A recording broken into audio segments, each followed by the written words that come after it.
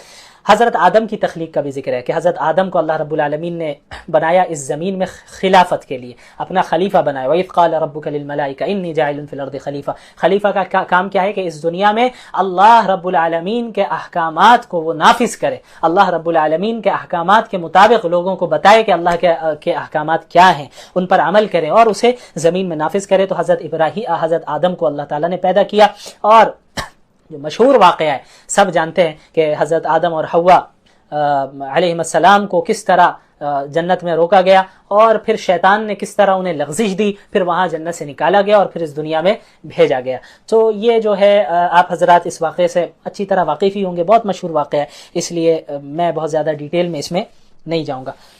تو اس کے بعد پھر اس بارے میں بنی اسرائیل کا کثرت سے ذکر ہے, ان کی جو برائیاں ہیں وہ بیان کی جا رہی ہیں کہ اللہ نے کتنی نعمتیں تمہیں دی ہیں. اچھا, بنی اسرائیل ہے کون؟ بنی اسرائیل حضرت یعقوب کی اولاد سے ہیں. دیکھیں حضرت ابراہیم کے بیٹے تھے, حضرت اسماعیل بھی حضرت ابراہیم کے بیٹے تھے, حضرت اسحاق بھی حضرت ابراہیم کے بیٹے تھے. تو ایک نسل چلتی ہے حضرت اسماعیل سے, حضرت ابراہیم کی ایک نسل حضرت اسماعیل سے چلتی ہے, اور حضرت ابراہیم کی دوسری نسل حضرت اسحاق سے چلتی ہے. ٹھیک ہے, تو حضرت اسحاق کے بعد جو ان کے بیٹے ہیں حضرت یعقوب ہے, ان کی کنیت تھی اسرائیل, یعنی اللہ کا بندہ اسرائیل. تو حضرت اسحاق کی جانب سے جو نسل چلی ہے حضرت یعقوب, پھر اولاد یعقوب, تو اس نسل میں جتنے لوگ آئے انہیں بنی اسرائیل کہا جاتا ہے. تو اسی میں تمام انبیاء آتے رہے کثرت کے ساتھ. اچھا, حضرت ابراہیم کے بعد جو حضرت اسماعیل ہیں ان کی جو نسل چلی, تو حضرت اسماعیل کے بعد اور کوئی نبی نہیں آئے, آخر میں ڈائریکٹ محمد الرسول اللہ صلی اللہ علیہ وسلم آئے. تو محمد الرسول اللہ صلی اللہ علیہ وسلم حضرت اسماعیل کی نسل سے تھے. تو یہ حضرت اسحاق کی جو نسل چلی, حضرت اسحاق, پھر یعقوب, اور پھر نیچے جو نسل چلی, انہیں بنی اسرائیل کہتے ہیں. تو ان میں کثرت سے اللہ تعالیٰ نے انبیاء کو بھیجا ہے. تو ان پر اتنی نعمتیں کی, اس کے باوجود اللہ کی نافرمانی کرتے. کئی انبیاء کو بنی اسرائیل نے قتل کیا, اور دعویٰ ہوتا تھا کہ بھائی ہم تو انبیاء کی اولاد میں سے ہیں، ہم تو بنی اسرائیل ہیں، ہم تو حضرت ابراہیم اور یعقوب اور اسحاق کی اولاد میں سے، ہم میں انبیاء پیدا ہوتے ہیں، تو ہم تو اللہ کے محبوب ہیں۔ تو اللہ تعالیٰ نے انہیں جو ہے ٹھیک کیا کہ بھئی اللہ کا وہی ہوگا جو عمل درست کرے گا، محض کسی خاندان میں، نبی کے خاندان میں ہو جانا یہ کافی نہیں ہے نجات کے لیے۔ نجات تو اسی وقت ملے گی جب عقائد بھی درست ہوں گے، اعمال صالحہ بھی درست ہوں گے، انبیاء کی اتباع بھی کرو گے۔ تو بنی اسرائیل نے کثرت سے جو ہے خلاف ورزی کی اور نافرمانی کی، بار بار ان کی تلقین کی جا رہی ہے کہ ان کو تلقین کی جا رہی ہے کہ سیدھے راستے پہ آؤ۔ حضرت موسیٰ پریشان ہو جایا کرتے تھے، چند تو ہوتے تھے افراد ایسے جو بالکل اطاعت کرتے تھے، لیکن ایک بڑی تعداد ایسی ہوتی تھی جو وقتی طور پر اطاعت کرتی اور پھر نافرمانی کرنے لگ جاتی، جو ہم اور آپ جیسا کہ آج کر رہے ہیں۔ تو ان کو بھی بہت اللہ رب العالمین نے ان کے متعلق بہت سی باتیں سنائی ہیں۔ اس کے بعد ایک بہت ہی اہم بات، چونکہ ان کا ایک بہت بڑا جرم یہ بھی تھا کہ یہ تحریف کرتے تھے۔ تحریف کسے کہتے ہیں؟ کہ تبدیل کر دینا۔ اللہ کی کتاب میں، تورات میں انہوں نے تبدیلی کی، اللہ نے آیت نازل کی ہے کچھ اور یہ بیان کر رہے ہیں کچھ کہ بھئی یہاں تورات میں یہ لکھا ہے، حالانکہ ایسا نہیں لکھا۔ تو قرآن کو بھی بعض لوگوں نے بدلنے کی کوشش کی، تو تحریف کرنے کی کوشش کی، لیکن قرآن الحمدللہ چونکہ اللہ نے اس کی حفاظت کا وعدہ لے رکھا ہے، آج تک محفوظ ہے۔ پچھلی کتابوں کی حفاظت کا وعدہ اللہ نے نہیں لے رکھا تھا، تو اس میں تحریف ہو گئی، تبدیلی ہو گئی۔ تو تحریف کی بھی دو شکلیں ہوتی تھی، ایک یہ کہ آیت تو ایک ہی ہے، تورات میں ایک ورس، ایک آیت نازل ہوئی، اس کی آیت وہی ہے، الفاظ میں کوئی چینجنگ نہیں کی، لیکن جس مطلب میں نازل ہوئی اس کے علاوہ اپنے طرف سے مطلب بناتے، نہیں اس کا یہ نہیں، اس کا یہ مطلب ہے، تو یہ بھی تحریف ہے۔ اور دوسری چیز یہ ہے کہ وہ الفاظ کو بھی بدل دیا کرتے تھے۔ تو آج جو ہمارے پاس تورات موجود ہے، انجیل موجود ہے، بائبل موجود ہے، تو وہ اپنی اصل صورت میں نہیں ہے، اس میں تبدیلیاں آ چکی ہیں۔ تو یہ تحریف بھی بہت بڑا جرم تھا، تو یہ بھی وہ کیا کرتے تھے۔ اس کے بعد پھر وہی اس کا ذکر ہے بقرہ کا، جو میں نے پہلے ہی بتا دیا۔ اس کے بعد ہاروت اور ماروت کا ذکر ہے۔ ہاروت اور ماروت دو اچھا، یہودیوں میں ایک بہت بڑا جرم سحر کا بھی تھا، سحر کیا کرتے تھے یہ، اور آج بھی بہت زیادہ ہے ان میں کہ سحر کرتے اور سحر کے ذریعے میاں بیوی کے درمیان تفریق پیدا کرتے، سحر کر کے لوگوں کو تکلیف پہنچاتے۔ تو سحر کرنا کفر ہے، اتنا بڑا جرم ہے، اس کے باوجود یہود کیا کرتے تھے۔ تو اللہ رب العالمین نے جو آیت نازل کی وما انزل علی الملکین ببابل ہاروت و ماروت، تو اللہ رب العالمین نے ہاروت اور ماروت نامی دو فرشتوں کو ان کے یہاں بھیجا، ان کے پاس اتارا اور سحر کا علم سکھا کر بھیجا۔ ان کا کام یہ تھا کہ ان کے پاس جاتے اور انہیں بتا دیتے کہ بھائی سحر کا یہ بھی عمل ہے، ایسا بھی سحر ہوتا ہے، ویسے بھی سحر ہوتا ہے، یہ تمام چیزیں کفر ہیں، ان سے بچے رہنا ورنہ تم اس دین سے پھر جاؤ گے، ان چیزوں میں کو اختیار نہ کرنا، سحر نہ کرنا اور نہ کروانا۔ لیکن اس کے باوجود ان لوگوں نے وہ کیا کرتے تھے، ہاروت ماروت کے پاس جاتے ہیں اور سیکھ لیتے ہیں کہ بھئی یہاں آپ کو کیا معلوم ہے، بتائیے کون کون سی چیزیں ہیں، کس طرح سحر کیا جاتا ہے، کون کون سا عمل ہے۔ تو وہ بتانے سے پہلے بھی بول دیتے تھے کہ دیکھو یہ کفر ہے کرنا، میں تمہیں سمجھا دے رہا ہوں کہ یہ بھی طریقہ ہے، یہ بھی طریقہ ہے، کہ ان تمام طریقوں سے تم بچے رہو، اس لیے سمجھایا جا رہا ہے۔ لیکن وہ لوگ جاتے ان کے سامنے کہ ہاں ہاں آپ سمجھائیے، اور سمجھانے کے بعد سیکھ لیتے نئے نئے طریقے اور پھر سحر کرتے دوسروں کے اوپر۔ لیکن اللہ نے فرمایا وَمَا هُمْ بِضَارِّينَ بِهِ مِنْ أَحَدٍ إِلَّا بِإِذْنِ اللَّهِ، یہ جان لو کہ وہ سحر کرنے والے کسی کو بھی اللہ کے حکم کے بغیر نقصان نہیں پہنچا سکتے۔